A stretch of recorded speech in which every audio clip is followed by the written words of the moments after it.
Boa tarde, pessoal. Fernanda vai começar, tá bom? Oi, gente, boa tarde. Vou subir aqui, viu? Sou baixinha. Ninguém me vê.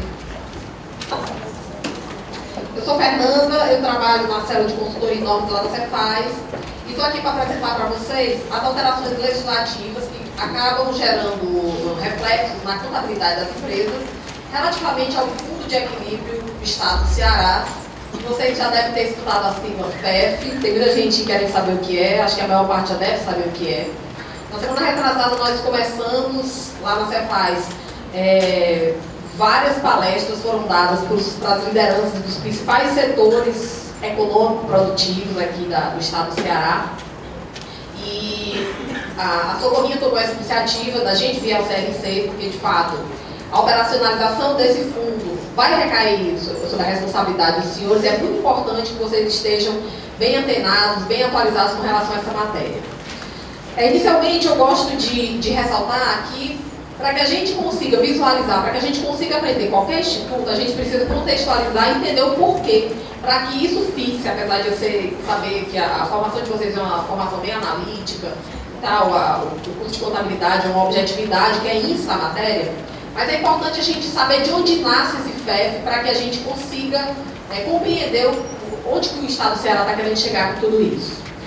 Esse fundo, na verdade, gente, ele surge no âmbito do CONFAS, Conselho Nacional de Política Fazendária, que é uma reunião dos estados e do Distrito Federal, tem assento os secretários de Fazenda. Por conta da crise econômica que o Brasil vem passando, é uma crise sem precedentes na nossa história, a situação extremamente grave da maior parte das unidades federativas, o Ceará tem despontado no sentido de conseguir passar até razoavelmente bem nesse sentido, porque o estado do Ceará já vinha adotando algumas medidas de gestão que foram extremamente favoráveis para que hoje a gente não tenha servidores com folha atrasada, não tenha uma situação caótica na educação e na saúde por falta de pagamento de fornecedores e tal, coisas que são hoje uma realidade em grande parte das unidades federativas. E a gente não está falando das unidades federativas lá do norte, enfim, que tem uma arrecadação menor do que a nossa, não. A gente está falando de Minas Gerais, a gente está falando de Rio de Janeiro, a gente está falando de Rio Grande do Sul. Então nós estamos falando de unidades federativas com PIBs, com percentual de PIB bem mais significativo do que o Ceará e que hoje não conseguem pagar minimamente as suas contas. Então a questão do equilíbrio fiscal já é uma cartilha que o Estado do Ceará já vem promovendo há algum tempo. Mas mesmo diante de tudo isso, os secretários se reuniram no âmbito do CONFAS, no início do ano aí, e resolveram celebrar um convênio, que é o convênio 42 de 2016, que está disponível na página do CONFAS. É um texto curtinho, né? Eu indico a todos a leitura. E que por meio desse convênio, o que os estados almejavam fazer? Eles almejavam atacar, entre aspas, os benefícios e incentivos fiscais celebrados no âmbito do ICMS. Por quê, gente? Por conta até da malfadada em guerra fiscal, os incentivos e benefícios fiscais têm sido as armas utilizadas pelos estados e pelo Distrito Federal para atrair investimentos, para aumentar a arrecadação, enfim, para toda uma política que está por trás quando os estados adotam esses incentivos ou benefícios. Ora, o convênio 42, ele visava a quê? Visava aumentar a arrecadação das unidades federativas, das sinalizadores, para que pudessem ser afetadas dois tipos podiam ser gerados dois tipos de comportamentos distintos. O convênio 42 permite, ele tem um lastro para que sejam mexidos os incentivos e os benefícios fiscais já firmados. Ele permite alterações nesses contratos, né, entre aspas, sentido genérico, vários nomes, cada unidade federativa usa um nome diferente para fins de concessão desse incentivo ou benefício. E ele tem uma segunda alternativa, que é o quê? Criar um fundo e a partir da criação deste fundo, que uma parcela daquilo que foi incentivado ou foi beneficiado, uma parcela disso pudesse ser carreada para esse fundo. O Estado do Ceará, ao se deparar com esse convênio 42, ele tinha essas duas possibilidades.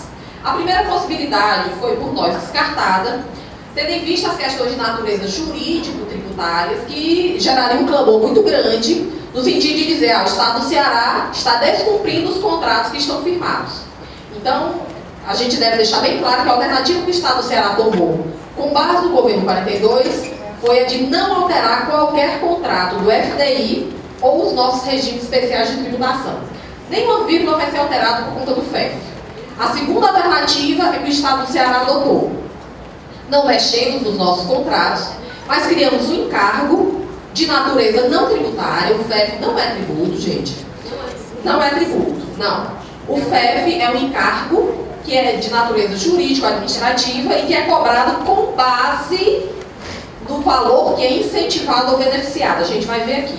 Mas ele não tem natureza tributária, estrito sensu, ok? Então, o Estado adotou essa segunda via e, a partir daí, instituiu esse FEF. Quando a gente fala do FEF, acontece o mesmo problema do FECOP. Normalmente a gente chama de FECOP o adicional de 2% ao ICMS que é cobrado em determinados itens considerados supérfluos. Mas, na verdade, o FECOP é um fundo. E aqui no FEF, a gente está chamando o FEF, pelo próprio encargo, e não pelo fundo que é criado. Mas a gente vai já ver isso aqui, pode falar. Perfeito. De natureza jurídica administrativa. Perfeito. Tá bom? Mas ele não tem natureza tributária. A gente vai já ver quais são as decorrências de não pagar FEF. Não vai ter inscrição endividativa, não vai ter execução fiscal, não vai ter nada disso. Perfeito. Naquele mês. Perfeitamente. A gente vai já ver. Vocês estão muito ansiosos. Tá bom? Vamos lá. Então, a base normativa do FEF, convênio 42. Posteriormente, o Estado do Ceará saiu com a lei 16.097. Foi bastante debatida essa lei no âmbito da Assembleia Legislativa e que visava aqui. Nos termos do convênio 42, gente, todo e qualquer incentivo ou benefício fiscal do ICMS seria passível de pagamento desse encargo. Após as negociações que foram admitidas na Assembleia Legislativa, o Estado do Ceará ele criou determinados balizadores que a gente vai ver. Não vai ser todo e qualquer incentivo e benefício fiscal que vai estar recolhendo o valor do encargo. Não é todo tipo de situação que vai dar asa ao recolhimento. Além do que, determinados índices de faturamento também excluirão o contribuinte. Então, diferentemente do convênio, que foi muito mais largo, a legislação do Estado do Ceará ela criou determinados requisitos para fins de cobrança deste encargo de natureza não tributária. A partir daí, nós saímos com o decreto 32.013, que foi alterado uma vez para a inserção do FDI das empresas dos moinhos e para disciplinar como se dará essa perda do benefício caso não haja o recolhimento do FEF por três vezes consecutivas ou não. Isso aí, essa disposição, ela está no convênio e o Estado do Ceará disse que não vai ser simplesmente uma perda direta, 3 vezes consecutivas ou não. Nós sairemos com uma instrução normativa que vai disciplinar como que serão essas contagens. A ideia do Estado do Ceará é tomar a medida menos gravosa possível, porque a gente sabe o quanto é impactante uma empresa perder seu incentivo ou benefício fiscal. O Estado, ele tem se valido, ele sempre se valeu, ainda bem que você citou um aspecto histórico. O Estado desse poder, de fato, ele exerce um poder que tem que dar conta de toda uma dialética de convivência na sociedade e que a oportunidade por excelência para o Estado fazer isso é por meio dos tributos, sem sombra de dúvida. Vez ou outra, nós temos que lançar mão de outros instrumentos. O FEF é um outro desses instrumentos, um instrumento de natureza extremamente fora da curva. O que é importante a gente frisar, eu acho que isso promove até um debate a nível acadêmico, eu também sou professora, então assim, tem alguns alunos meus aqui, enfim, eu acho que promove um redebate que hoje é a nível mundial, do tamanho dos incentivos e benefícios que os países têm dado.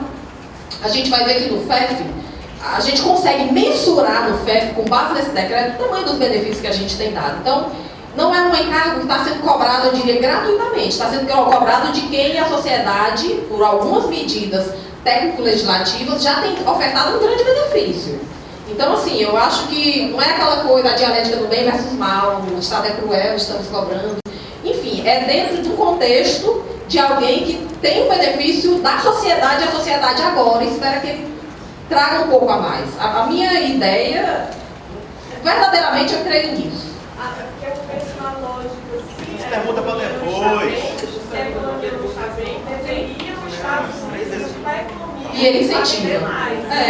Fica um pouco contraditório, mas Porque as empresas participam da Pronto, vamos lá. É meio circular, né? Porque, de fato, não vai, adianta.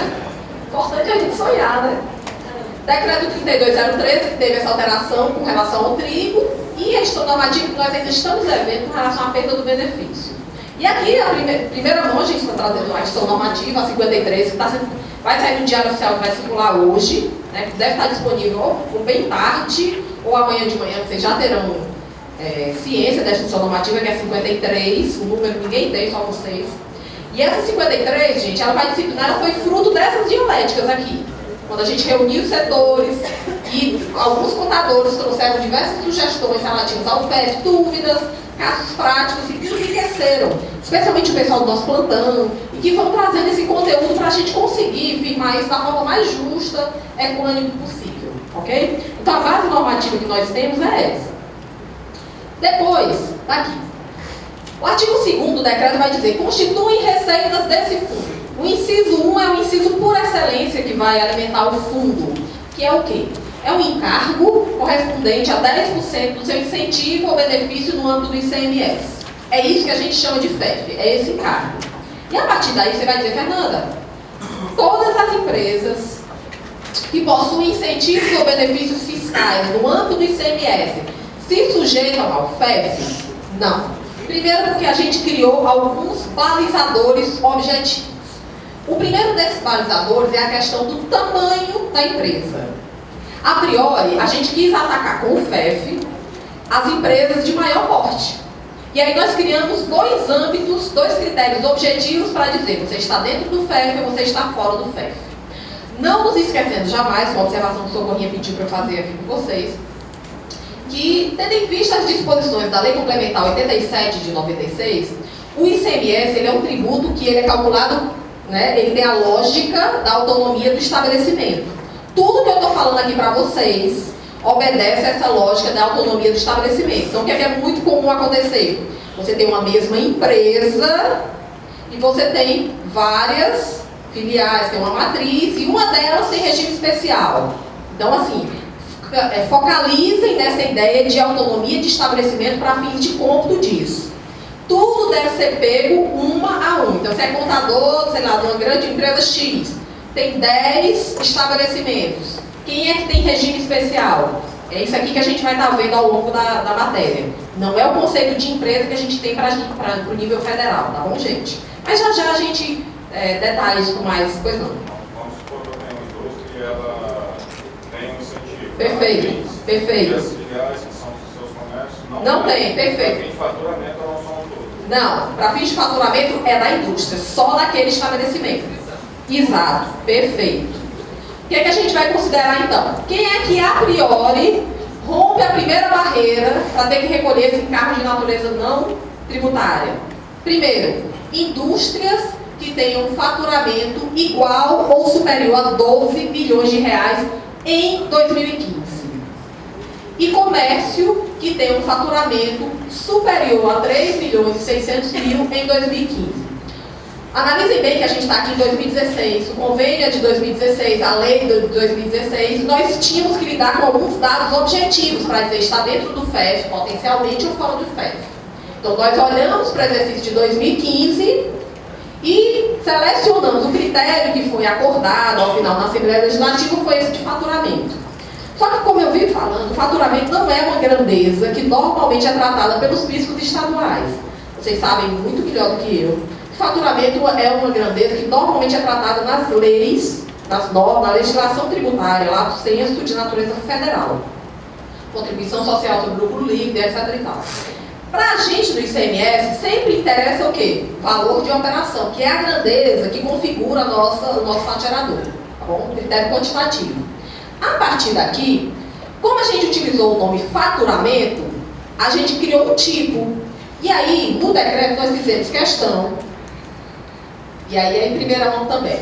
Nós fizemos questão de delimitar, de definir o que é que vai ser considerado faturamento para fins do decreto do FEF. Então, você que é contador de várias empresas, como é que você vai saber se aquela tua empresa, aquela tua cliente, ela é uma potencial contribuinte do FEF ou não? Você vai verificar os CFOPs relativos a vendas e transferências. Fernando, o que é que transferência está em vermelho? Se vocês olharem no decreto hoje, a gente colocou só vendas. Até semana retrasada, quem assistiu as meninas ali, as contadoras padrão.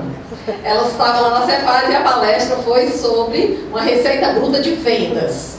Então, por conta dessas alterações, né, nós tivemos sugestões de empresas e tudo, e recebendo esse feedback, o que vai ser considerado como faturamento, receita bruta das vendas e das transferências relacionadas a mercadorias e prestações de serviço de transporte interestadual, intermunicipal e de comunicação, que configuram o núcleo jurídico do ICMS, tá claro, gente? Então, você vai buscar os CFOPs de vendas e de transferências, vai somar tudo. Se nesse CFOP da tua indústria, a soma deles é acima de 12 milhões, igual ou superior a 12 milhões, você tem potência para se submeter ao FEF. Se os CFOPs do teu comércio somados forem acima de 3 milhões e 600, você tem potência para recolher o FEF naquele exercício. Então, assim, a princípio você tem essa configuração e a gente vai ver que isso é só o primeiro balizador. Por que transferência? Porque as operações, nós vimos que muitas indústrias realizam, ao invés de venda, elas fazem transferências para outras filiais. E elas acabariam criando, podia gerar até uma competição desleal com outras que não têm esse viés, só por uma questão de transferência ou de venda. Então a gente não achou razoável deixar de fora. E a alteração do decreto já está também para publicação no Diário Oficial, vocês devem ver nos próximos dias, tá bom? E quem está sabendo de primeira mão são vocês que têm que saber, vocês que são os interessados mesmo, ok?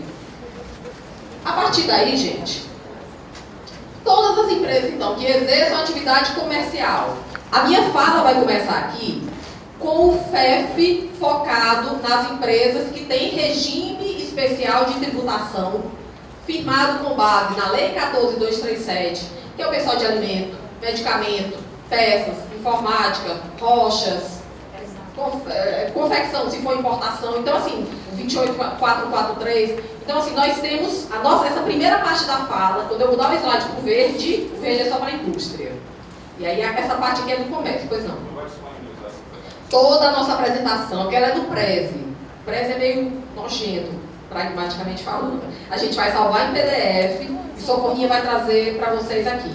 Eu só queria pegar o número do decretor para deixar tudo bem aceitado, mas tudo isso aí está disponível. A gente vai colocar, dar um jeito de colocar na página da Cefaz, e a gente quer o máximo de transparência possível com relação a isso, tá bom? Então, você é um comércio e tem um faturamento de vendas e de transferência superior a 3 milhões e 600, você tem potência para recolher o FEF. Mas pode ser que você vai estar obrigado ao FEF? Não. Porque o FEF, aí eu vou usar uma palavra que é técnica, mas que é difícil de utilizar outra palavra, mas que vocês me entendam bem, no sentido de que o FEF não tem natureza tributária. A apuração do FEF, ela vai ser mensal. Mês a mês, daquelas empresas que têm potência para recolher o FEF, você vai estar vendo se ele, naquele mês, deve recolher o FEF ou não. Então, pode acontecer de uma empresa recolher o FEF no mês, passar 2 meses sem recolher, depois ela recolhe mais 2 meses, depois ela volta a recolher, ok? Isso aí é circunstancial. Isso vai depender de quê, Fernanda? Vai depender do montante de arrecadação. Porque a lei e o decreto prevêem critérios de comparação. A lógica, para fazer sentido na nossa cabeça, é mais ou menos o seguinte: imagine, nós estamos numa época de crise.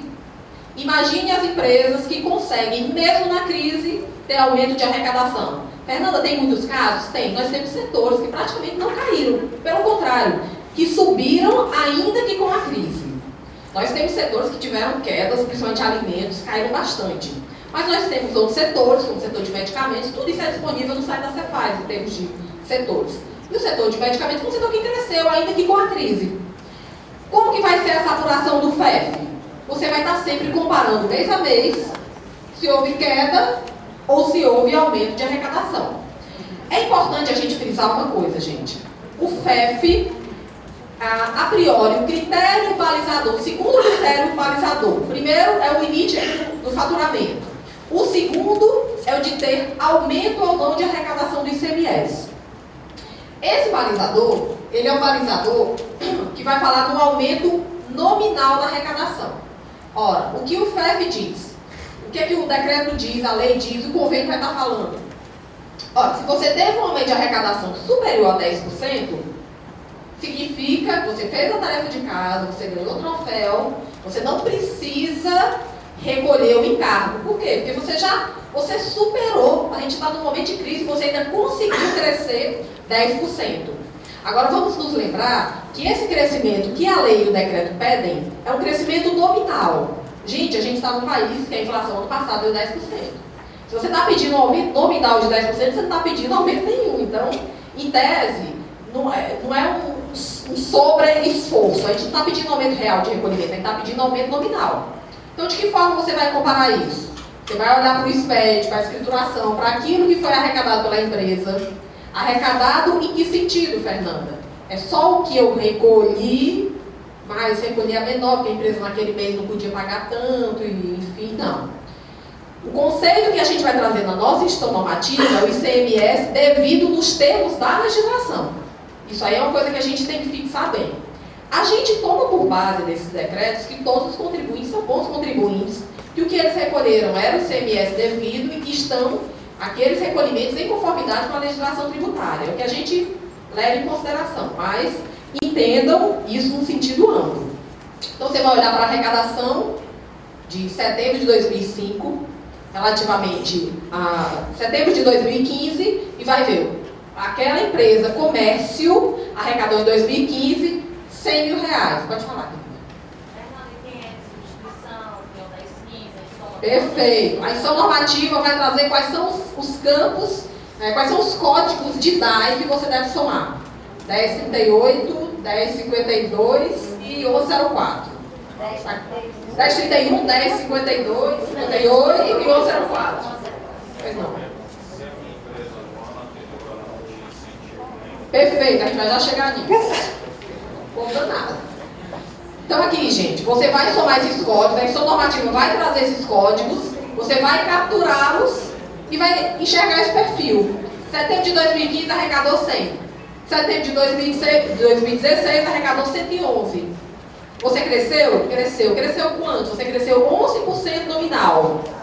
O encargo do FEP te libera se você tiver crescido mais de 10. Então, naquele mês, setembro de 2016, você não está obrigado ao FEP. Diga, colega.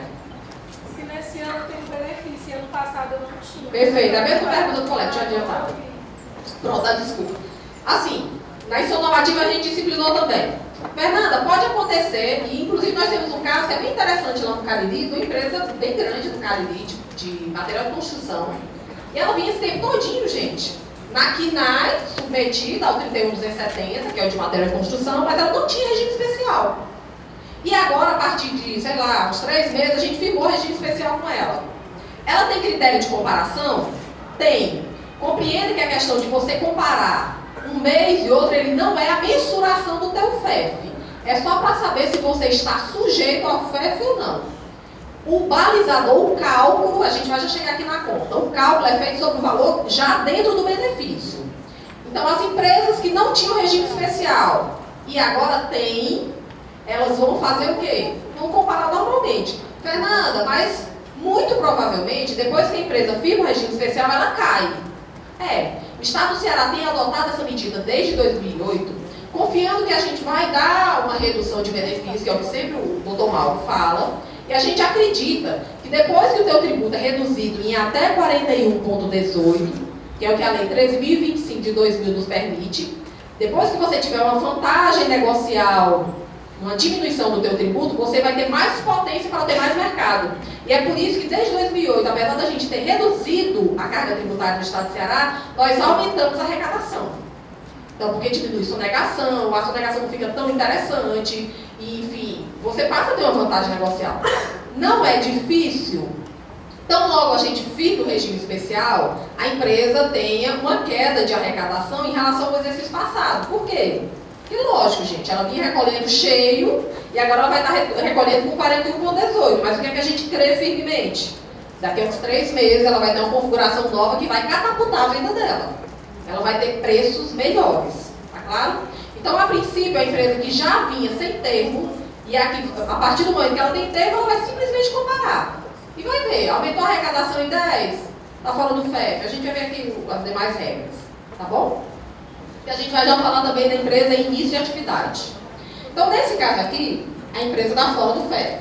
Outro exemplo, a empresa cuja arrecadação em 2015 foi de 100 mil e em 2016 ela cresceu? Cresceu nominalmente, gente. Ela passou para ter uma arrecadação de 106 mil. Ela cresceu 6%. Mas o FEF, ele coloca uma baliza de 10%. Ela cresceu, a gente respeita o montante que ela cresceu, só que o FEF vai pedir um complemento. Então, no caso, ela pagaria um fundo, por um encargo, com uma alíquota de 4%.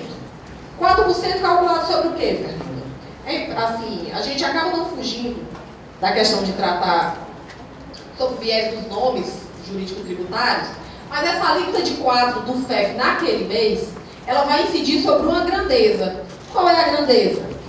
O convênio 42 de 2016, ele nos autoriza a cobrar este encargo com base no incentivo ou benefício fiscal celebrado no âmbito do CONFAS ou celebrado no âmbito do Estado e que vai ter o tamanho do benefício. A gente, esse decreto é um decreto que eu acho que é um deleite para o facultador, porque ele é muito matematizado. Então, assim, o pessoal do direito, eu sou do direito, né? Mas, enfim, o pessoal do direito torce o bico com esse decreto, mas eu acho que vocês estão em casa, porque as fórmulas são extremamente objetivas. Se você ler com muito cuidado, você vai ver que tem fórmula a todo instante nesse decreto. E aí ele vai calcular o quê? A primeira fórmula que é trazida nesse decreto, que é no artigo 3º, ela vai dizer como é que você calcula o benefício fiscal de uma empresa que tem regime especial de tributação. Então, essa fórmula, BF, benefício fiscal, é igual a quê? Valor recolhido, VR, vezes 0,7. Fernando, onde é que você tirou esse 0,7?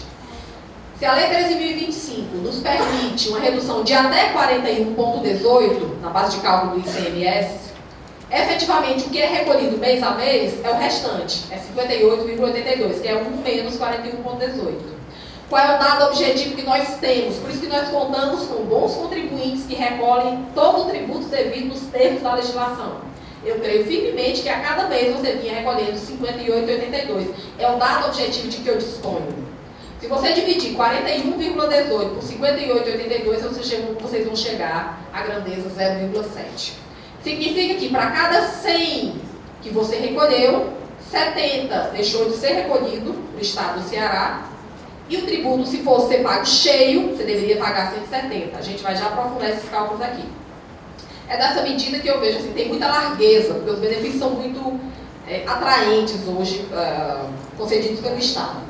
Então, essa forma aqui, gente, e aí, uma das coisas que o secretário João Marcos quer evitar com relação ao que foi um esforço nosso nesse decreto, quanto mais critérios objetivos nós tivermos para calcular esse FEF, mais a nossa vida vai estar tranquila, para nós não termos aquele monte de gente que fala, não, eu considero isso aqui incentivo, outra eu não considero, aí você fala que o auditor é uma coisa, você fala que o auditor é outra, você liga para o plantão é outra. Gente, a questão normativa vai trazer os códigos, você vai somar aqueles códigos. Depois, com essa soma, você vai encontrar o benefício fiscal da empresa. O VR, você vai levar dessa forma, você vai ter o tamanho do benefício fiscal. Simples. Agora, uma coisa, né, que eu precisava falar com vocês aqui, é a questão da escrituração regular do SPED. Todos esses dados, assim, eu sou chefe desse setor que firma os regimes especiais no Cefaz. Uns 2, 3 meses para cá, vocês devem ter sentido uma dificuldade muito grande em renovar os regimes de vocês, porque a gente passou a não aceitar mais uma empresa que firma regime especial com a gente, né, que tem um benefício bem interessante, e a empresa sequer escritura lá, faz a sua escrituração fiscal digital. Quando você olha a FD da empresa, tudo zerado. Não vai mais firmar regime especial na Cefaz. Porque a gente compreende que, além das obrigações principais, as obrigações acessórias ou de deveres instrumentais são fundamentais. As empresas que não vêm realizando com regularidade essa escrituração vão ter problema no FEF. Porque a gente, quando olhar na FD, olhar para trás e tiver tudo zerado, a princípio o sistema vai mandar cobrar 10, porque não tem critério de comparação. Então, vejam bem a vida de vocês, das empresas que vocês têm levado à frente aí, porque isso tudo pode gerar um reflexo muito grande com base em termos de escrituração fiscal, que é a parte da socorro aqui. O exemplo que a gente traz aqui, e aí, gente, por favor, observe, mais importante do que a instrução normativa do FEF, mais importante que qualquer outra, gente, é a instrução normativa 49 de 2016, que já está publicada. É uma instrução normativa que vem a dar uma moralizada geral em termos de prazos para celebração de regimes especiais de tributação. A gente já vinha apanhando tempo, os contribuintes às vezes um pouco desorganizados, e a Instrução 49 ela é extremamente grave. Então, o regime especial, a renovação do regime, se você não protocolizar com 30 dias de antecedência, a princípio você não vai ter continuidade no regime. Isso é muito grave. Nós já tivemos empresas, 3 empresas, o contador só faltou chorar na minha sala, mas enfim, a instrução normativa já foi publicada. Porque o regime especial da empresa vence amanhã e ele protocoliza do vir para o hoje a renovação. Então precisa um auditor fazer uma tarde, correr, fazer um monte de coisa. É impossível, gente.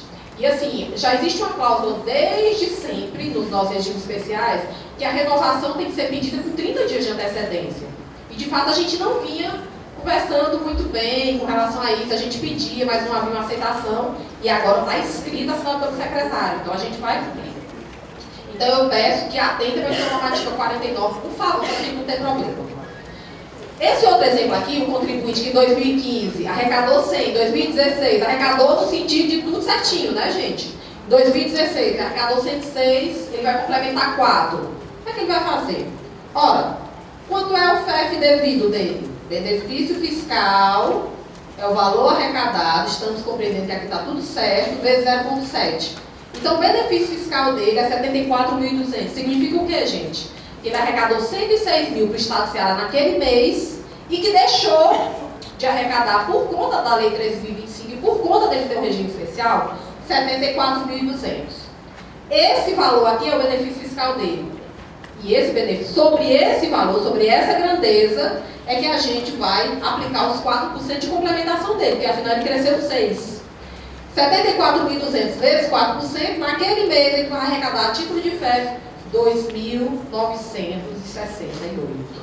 Significa que ele já tinha pago 106, vai pagar 2.968, total do recolhimento dele, de 106 por 108,968, que é um aumento de 2,8, gente, não 2,68.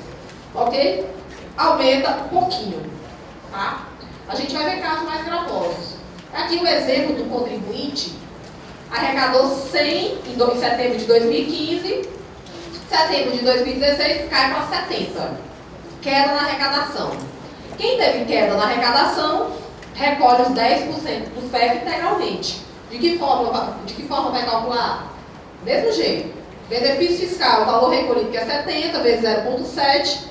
Para cada 70 que ele arrecadou, ele deixou de arrecadar 49 mil reais. Um percentual de 10% são 49, o FEF dele é 4.900. Então, o recolhimento dele, além dos 70, ele vai pagar mais 4.900, dá 74.900. Todo mundo que teve queda de arrecadação, gente, o aumento do recolhimento dele é 7%. Do tocante a esses códigos, 1031, 1058, 1104, na verdade, a gente já está promovendo um estudo, no sentido de dizer, olha, esses códigos aqui são só da carga líquida.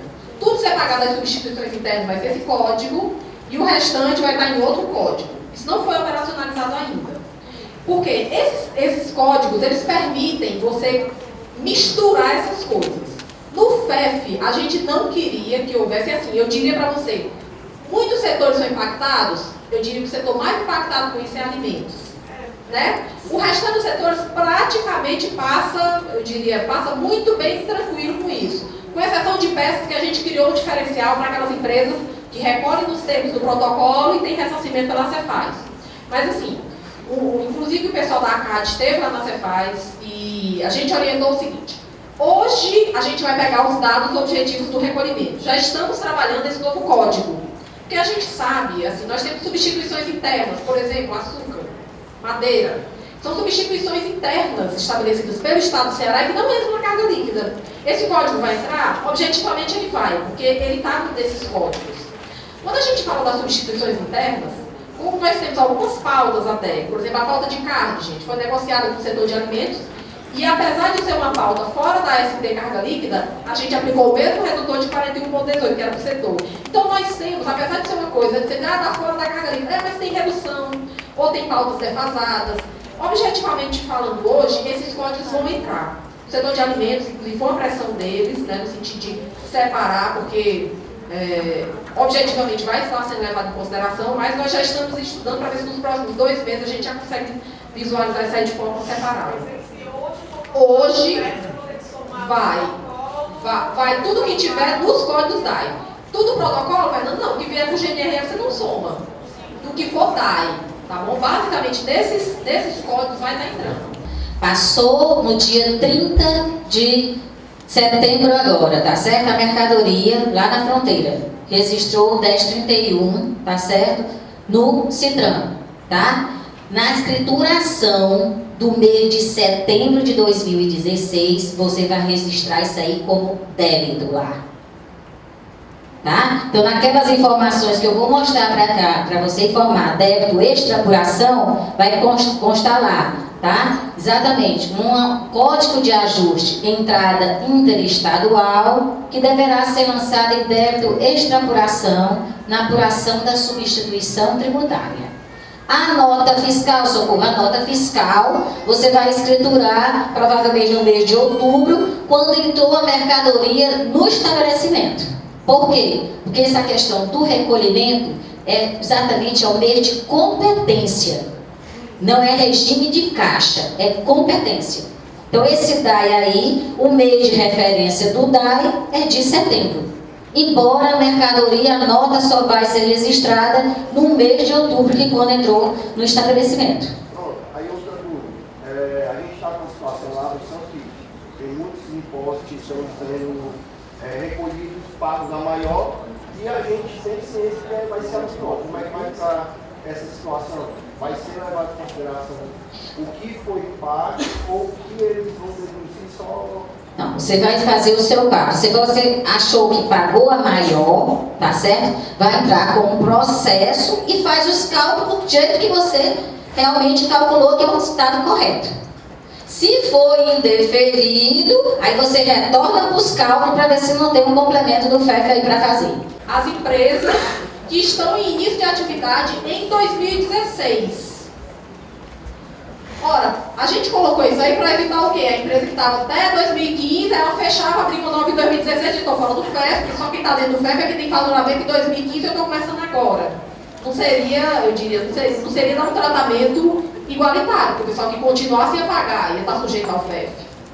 Então, para as empresas que estão em início de atividade em 2016, a priori, se ela firmar regime especial, ou já a gente vai ver, se ela tiver um contrato no âmbito do FDI, ela vai começar pagando 10% de encargo. Por que ela começa pagando 10%? Porque ela não tem comparação, ela é nova. E ela começa pagando o encargo cheio, se ela tiver esses benefícios. Passados 12 meses da atividade dela, vai ser feita uma apuração do faturamento. O que é faturamento, gente? Receita de vendas e de transferência. Se essa soma der acima de 3 milhões e 600, que a gente está falando aqui agora, nesse momento, né, de comércio, ela continua recolhendo o FEF. De que forma, Fernanda? Comparando. Porque a partir de agora, ela já tem 12 meses para trás do que ela recolheu. Se passados esses 12 meses, ela não conseguiu alcançar 3 milhões e 600, ela está fora do FEF. Muito provavelmente, ela não deveria ter nem regime especial, talvez ela devesse ser do Simples Nacional. Ela é pequenininha, ok? Não alcançou esse limite, tá bom? Então, depois desses 12 meses, vai haver uma avaliação para saber se ela continua obrigada ou não. E aí, continuando as fórmulas matemáticas, nós avançamos com base no artigo 4º, anotem isso aí para vocês estudarem depois, artigo 4º da Lei 14.237, especificamente os parágrafos 7º e 10. Esses parágrafos são aqueles em que, no caso do ICMS importação, o Estado do Ceará, nos termos dessa lei, ele concede reduções expressivas no tributo devido. Então, você tem projeções lá de determinados itens, como é o caso de bebidas alcoólicas, 28%. Você reduzir de 28% para 12%, e no 12% você ainda aplicar a redução. Quanto maior a redução que você tiver, mais grave vai ser o teu FEF. Por quê, gente? Porque é maior a parcela do teu benefício. O exemplo mais grave aqui nós temos nos produtos de informática. A fórmula do benefício fiscal é igual ao valor recolhido vezes 7,7, é a fórmula mais gravosa que nós temos. Por quê? Porque os produtos de informática, a princípio, estão sujeitos a uma alíquota de 17%. Mas eu estou falando de ICMS importação. ICMS importação, você tem que colocar o ICMS por dentro. 17% por dentro dá uma carga efetiva de 20,48. Desses 20,48, a lei permite, é o que a gente concede para as empresas que têm regime especial de tributação de informática, reduzir para uma carga líquida de 2,35. Vejam bem, ele recolhe 2,35, era para recolher 20,48. O benefício dele é muito grande. Então é por isso que o FEF dele, aí respondendo a outra parcela da colega ali, da pergunta que ela fez, Fernanda, vão existir vários FEFs? Vão existir. Então você está imaginando uma empresa de informática, que ela compra produtos de informática no mercado nacional e ela adquire Apple direto dos Estados Unidos com essa redução. Então ela vai ter que separar os DAIs dela, 1104, 1058, 1031, e vai pegar os DAIs dela de ICMS importação para os quais ela gozou de algum benefício. E aí ela vai ter que identificar: a mercadoria sujeita a 17, a mercadoria sujeita à alíquota de 28 ou é produto de informática? No caso dos tecidos, tecido é um produto que se sujeita a uma alíquota de 17%. O Estado do Ceará, desde 2006, tem um decreto em que há o estabelecimento de uma carga líquida de 3% ou de 8%. Mas a alíquota do tecido é 17%. Se você importar tecido, então, você vai juntar teus DAIs de ICMS importação. O valor do benefício é qual? O valor recolhido. Ah, recolhi 10 mil. 10 mil vezes 1,9. Tá claro, gente? E aí você vai segregar. Sugestão, nós não colocamos isso como impositivo. Aí é só vou depois aí explicar na questão da escrituração. Mas, por questão de organização, foi criado um código só para o FEF, gente. É o 7010. É um código que ele vai cair numa conta diferenciada, tendo em vista a não natureza tributária do FEF. E nesse momento que ele vai cair nesse código diferenciado, 7010, a priori está todo o teu FEF. Você é uma empresa de informática e compra no mercado interno, vai ter um complemento de FEF e vai comprar importação. Você vai fazer as duas comparações e pode recolher num DAI só ou em DAI separados. Foi até sugerido com um colega lá na Cefaz hoje de manhã. Não, o cara pode recolher num DAI só e colocar no campo informações complementares do que é do mercado interno e o que é do ICMS importação. Eu diria, quanto mais vocês estruturarem a coisa de forma organizada, que fique transparente para vocês, fique transparente para o auditor, que eventualmente vai estar auditando vocês. Enfim, eu acho que é melhor. Diga, colega. Assim. Pois não, desculpa. É do caso do decreto 1270, existem alguns produtos que são de informática. A cobrança. Do de matéria de construção? É. Ah, aqueles fios, tá dizendo que são. Certo. Alguma coisa é de informática. A cobrança estava ali a um decreto lístico, uma afirmação do decreto lístico, ele cobra sobre cobra dentro do 31.270. Nós só temos um regime especial que são firmados, o material de construção, ele prevê o regime híbrido com alimentos. Então nós temos acho que 2 ou 3 empresas só aqui no estado do Ceará que tem um misto de alimentos com construção. Agora, nesse caso aí de construção com informática, não tem essa previsão do misto. É tua carga líquida do 31.270. Porém, seria produto de informática. Exato. Ok? Mais alguma coisa? Então, algumas coisas que são importantes. Você tem vários FEFs a serem, então, trabalho de vocês, vocês podem cobrar mais, gente. Na verdade, trabalho agora vocês calcularem o que é FEF disso, o que é FEF daqui, o que é daqui no outro. Tudo organizado, né? Então, porque você vai ter FEFs diferenciados para ST e importação no caso do comércio. O FEF, por ser uma medida extraordinária, ele faz parte de uma lei de vigência temporária, que é uma lei que vai ter efeitos de 1º de setembro de 2016 a 31 de agosto de 2018. Não tem lógica a gente admitir parcelamento do FEF. Por quê? Porque é uma grana que o Estado está precisando imediatamente para manter esse equilíbrio fiscal. Então, ele não admite parcelamento. E aí, Fernanda, olhem, escutem bem isso, pelo amor de Deus. O FEF não paga no mês. Qual é a decorrência disso? Vai ser inscrito em dívida ativa? Vai ser executado? Não. O FEF não paga no mês, vai virar poeira. E no lugar dele, vai vir a constituição do crédito tributário relativamente ao valor do teu ICMS, que foi o benefício fiscal. Então é muito grave não recolher o FEF, gente. A gente viu exemplos aqui que o FEF é R$ 2.900, é que o pessoal clamou, né? O FEF é R$ 2.900 e o benefício fiscal da empresa é R$ 74 mil. Então, não recolher o FEF, não pagar os 2.900, implica pagar 74. Esse 74, se não pago, sim, vai ser inscrito em dívida ativa, promover execução fiscal, vai perder regime especial. Então, pensem bem se vale a pena, né? Não precisa nem pensar, né, gente? Então, o FEF é isso que está previsto na norma. O caráter gravoso do FEF é o que está previsto, não é invenção do Ceará, está no convênio 42. O não pagamento do FEF por 3 meses consecutivos ou não implica a perda definitiva do seu benefício. Porque o FEF não paga no mês, você vai perder o benefício naquele mês. No outro mês você continua gozando do benefício a priori do mesmo jeito. O FEF, se é dia 20, você pagou dia 21, se prepara para pagar 74 mil. Porque o FEF não paga no dia, ele vira poeira, gente, é sério. Ele some. Isso está no convênio, viu? Isso não é Corte do Ceará, está no convênio. Então, não atrasem o FEF, excepcionalmente esse mês, para o pessoal do comércio. O prazo foi postergado do dia 20 para o dia 30.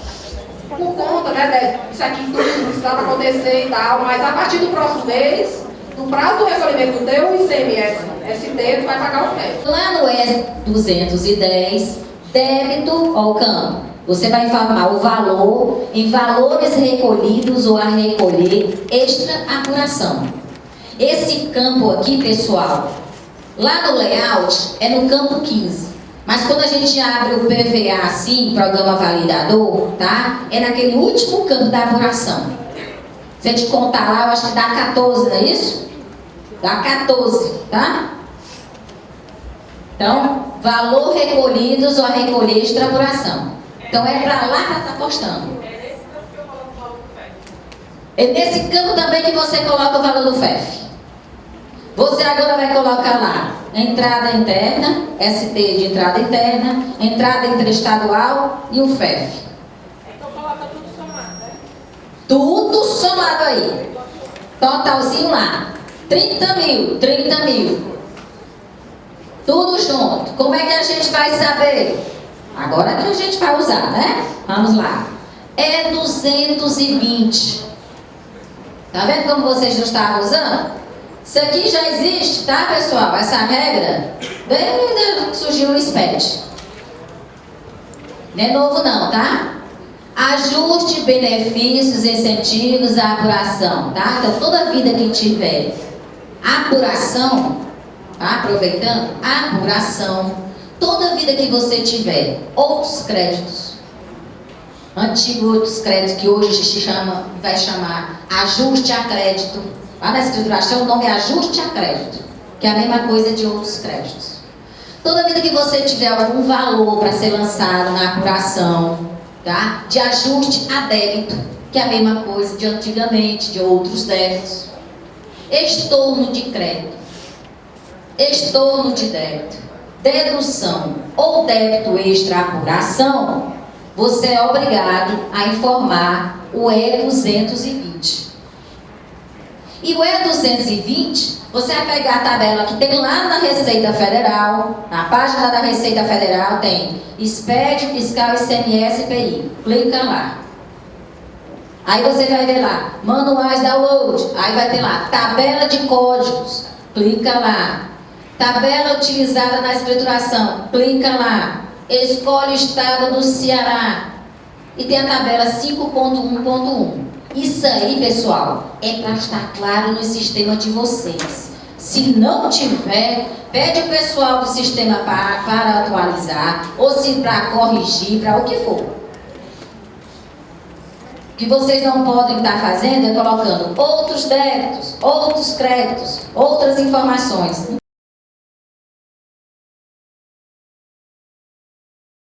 Pessoal que tem potência para estar no FEF.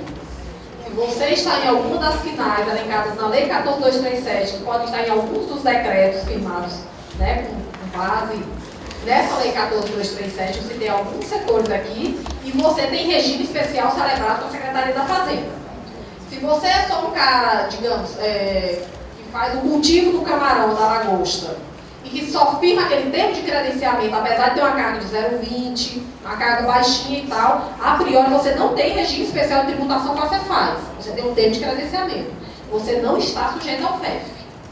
Agora, você pode ser digamos, um atacado de alimentos que compra pescado e que vai, na tua carga líquida, vai entrar esses itens. Vai estar dentro dos códigos e vai ser apurado.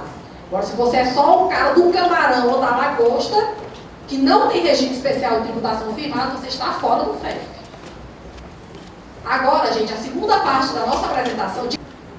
Eu tenho uma dificuldade, a Socorrinha mesmo puxou minha orelha 30 vezes aqui, né? Porque no direito aí não faz muita diferença arrecadar, recolher, pra gente não tem muito... Mas enfim, eu sei que entendam, aquilo que está no DAI 1015, regime mensal de apuração. Efetivamente recolhido, sei lá o que eu poderia chamar para... Pois não. Esse ano, no código 1015, já é para fazer? O DIFAL, do código 1015. Assim, tudo que tiver... Você está falando de empresa do FDI? Não. Não, é? Aqui, gente, ó, no código 1015, se for para comércio, esqueça. 1031, 1058, 1104. Tudo que for desses códigos entra no cômputo do FEF. O que não for, aí você tem que ver a indústria. Indústria só vai entrar o que computar no código 1015. Diga, querida.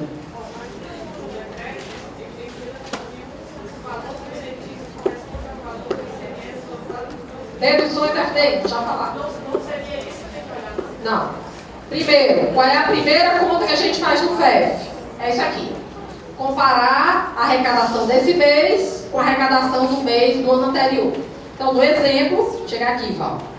Você olhou para a empresa, a indústria aqui do estado do Ceará, que tem contrato celebrado no âmbito do FDI, lá com a SDE, Cefaz, ok?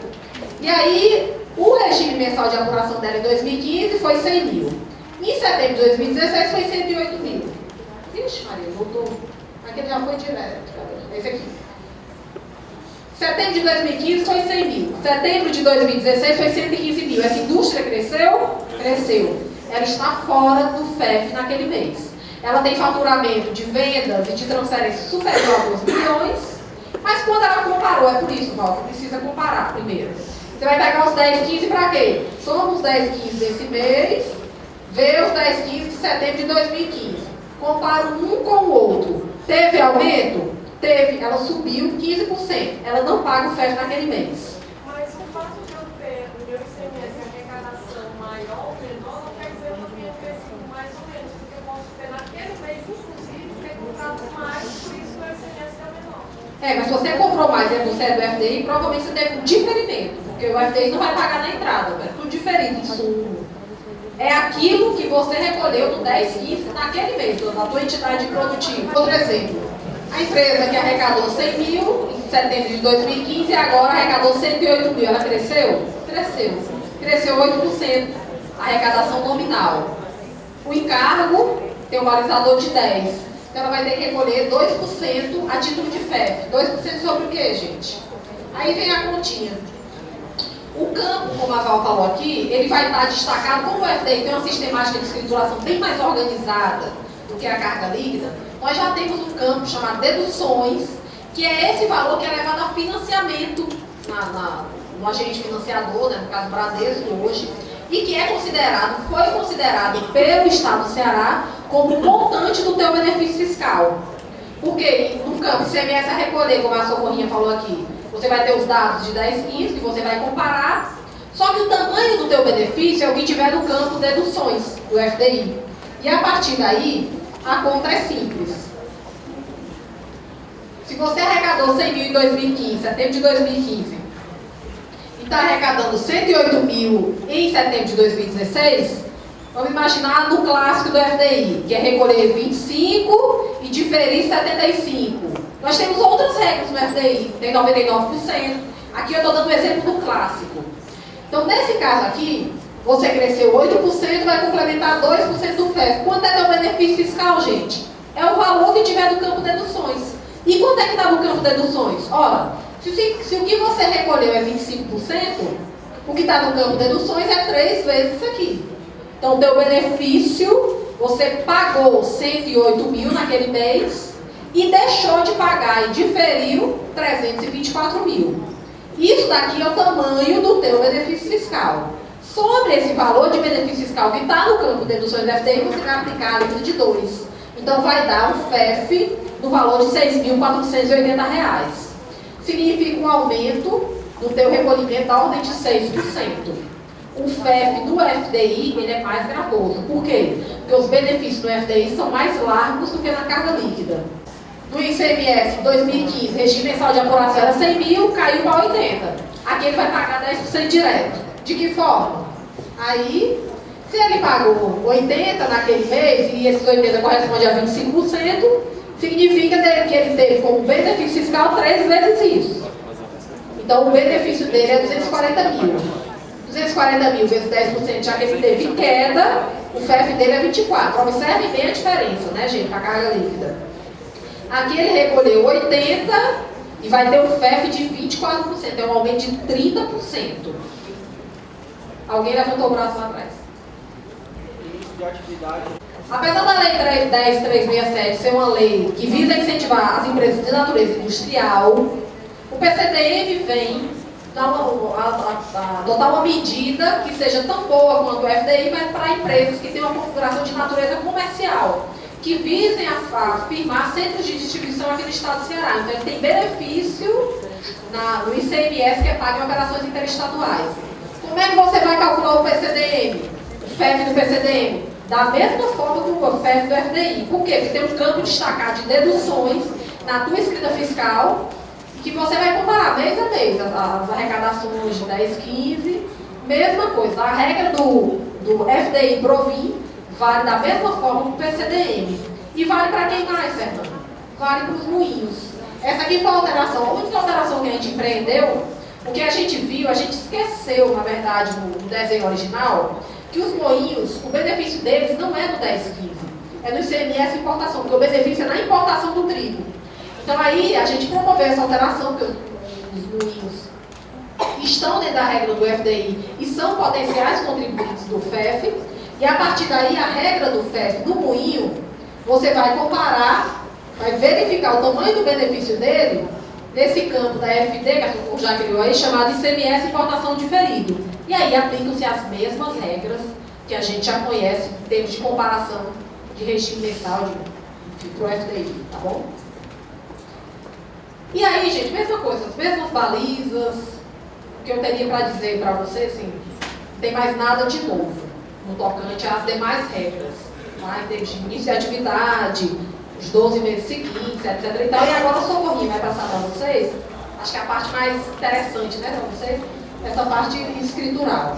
Vocês escrituram a nota fiscal, que é lá no C100, lá vem a Socorro com aquela história, C100, 190, que não dá. Tratando disso, pede ter que tratar dessa história dela, certo? Aquela história de rádio layout, né? Mas a informática está aí todo tempo batendo na porta da gente, não dá pra gente correr dela, tá? Então, lá na nota, vocês estão colocando o valor da nota, os dados da nota, o valor contábil da nota.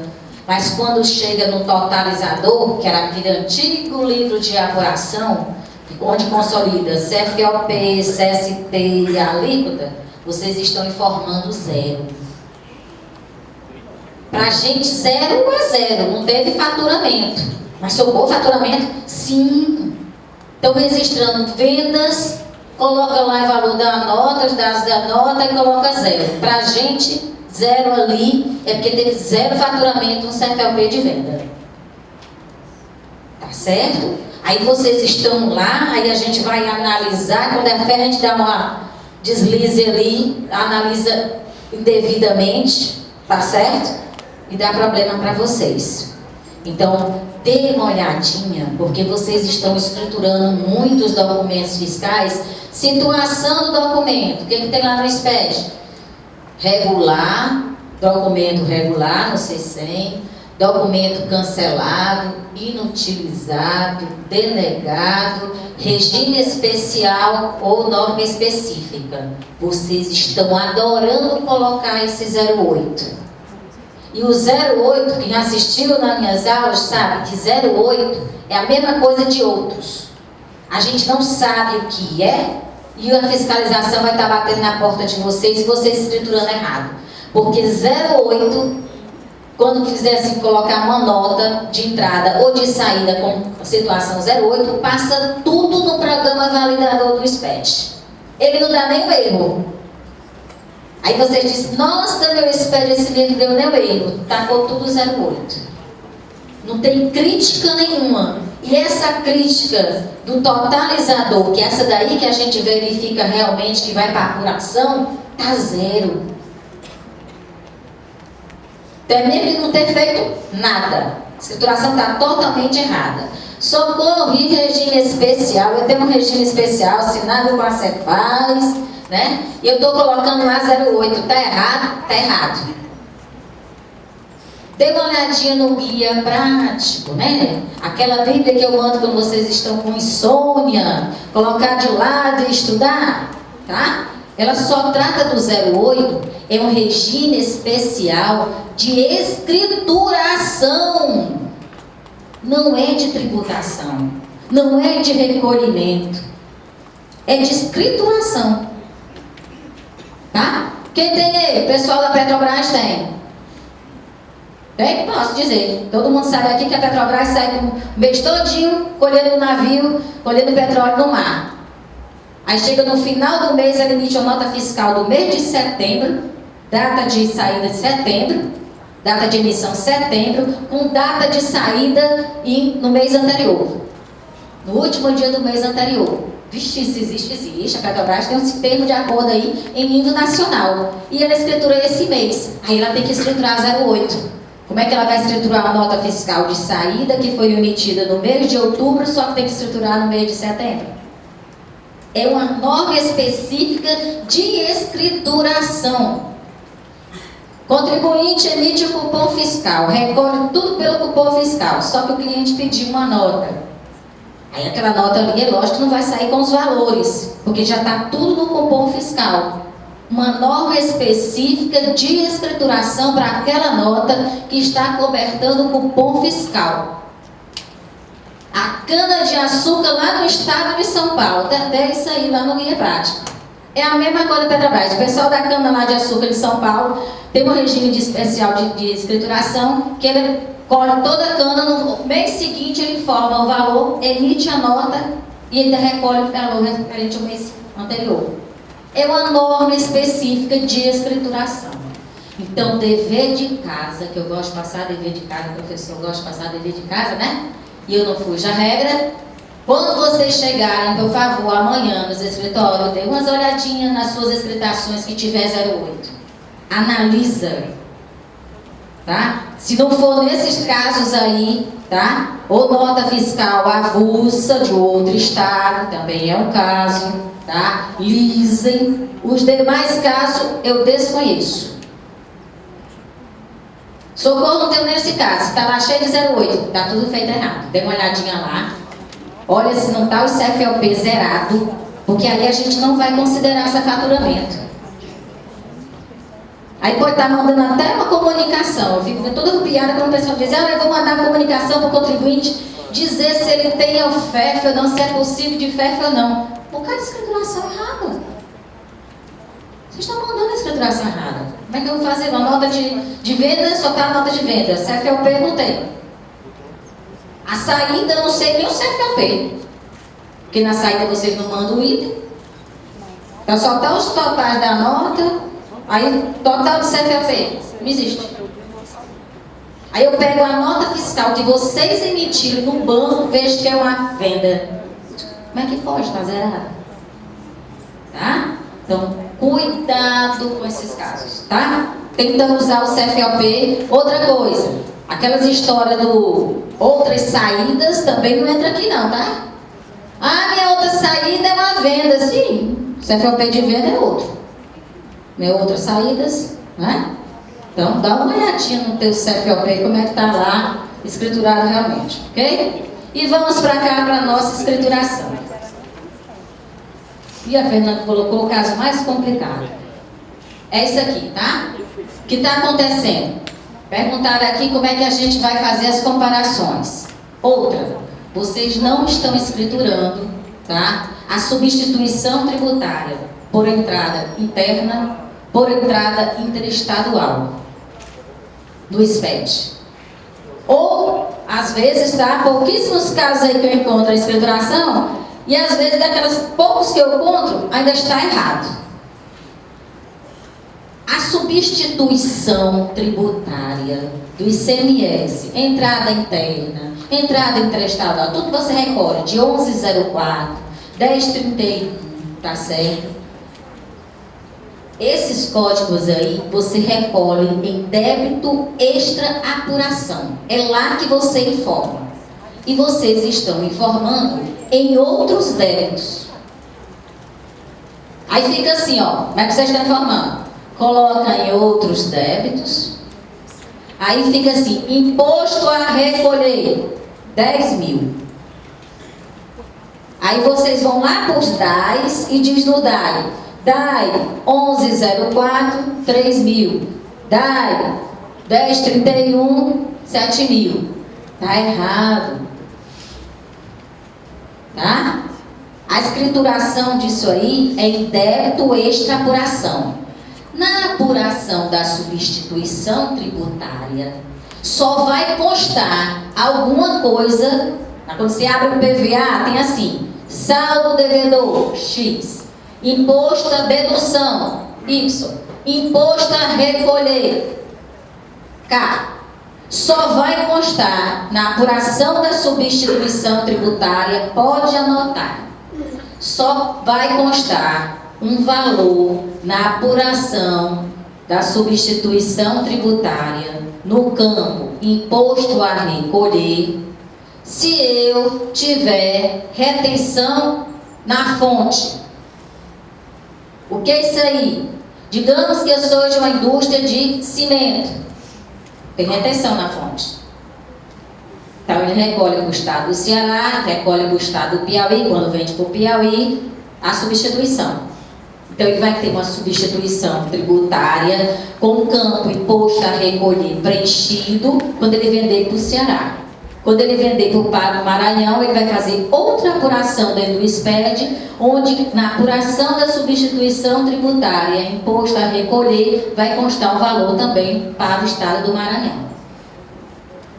Mas não, socorro, são aqueles que pagam na entrada da mercadoria.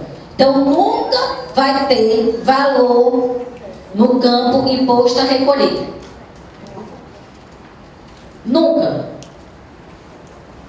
Aí o que é que vocês estão fazendo, tá? A gente está lá olhando. Vocês fazem assim, joga outros débitos, o valor devido. Aí eu tive uma devolução, porque eu já perguntei sempre, e esses créditos aqui de que é? Não, é porque eu tive uma devolução no mês. Aí eu já bati. Pessoal, é processo, esses casos. Não se faz apuração de débito e crédito, tá? Para esses casos exatamente de substituição interna, substituição nas operações interestaduais. Não tem esse fator ainda. A gente não tem legislação ainda para isso, tá? Tem que entrar com o processo realmente. Ok? Mesmo abaixo disso, tá? Porque esse não é o campo devido. Campo seu é débito extra apuração. Consequentemente, ele não trabalha nem com débito e crédito. É o valor cru que você tem para pagar. Valor devido. Ok? Esses outros casos aí tem que entrar com o processo. Certo? Só vai pegar aqueles valores menores de maiores de 10 mil ICMS normal, porque você trabalha com débito e crédito ali. Você pode jogar em outros créditos, pagamento a maior, tá? Substituição não. Ok? Que você já informa ali em débito extra apuração. Então não tem continha nenhuma de créditos nem débitos. Ok? Então digamos que a mercadoria, vou pegar aquele caso da mercadoria lá, tá? Passa no mês de setembro. Aquele extrato que está lá naquele valor, lá no CITRAN, referente ao período de referência setembro, é que deve estar lançado no SPED no mês de setembro. Operações interestaduais, ST das entradas interestaduais, é lá que deve estar lançado. Débito extra apuração. Ok? Embora, Socorro, a nota fiscal só entrou no mês de outubro. No mês de outubro, você escritura a nota fiscal normalmente. Ok? Entrada interna também. Então, o primeiro caso é esse, é corrigir aquelas falhas. Socorro em 1058.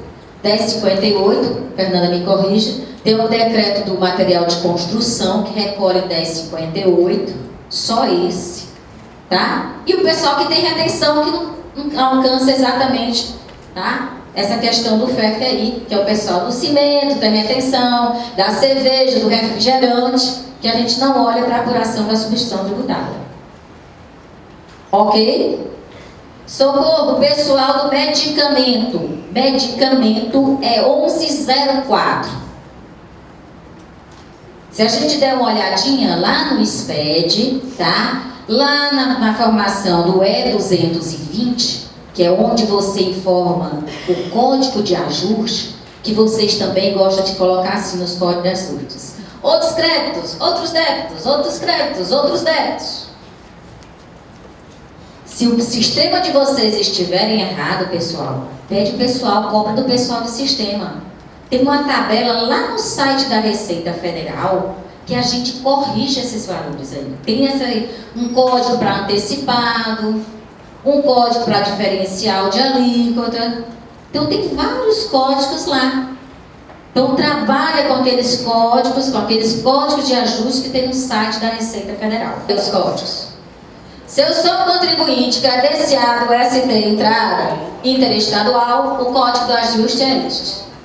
O código da receita que eu vou informar é o E250. Lá no E250 que eu informo o código da receita. Lá no E220, eu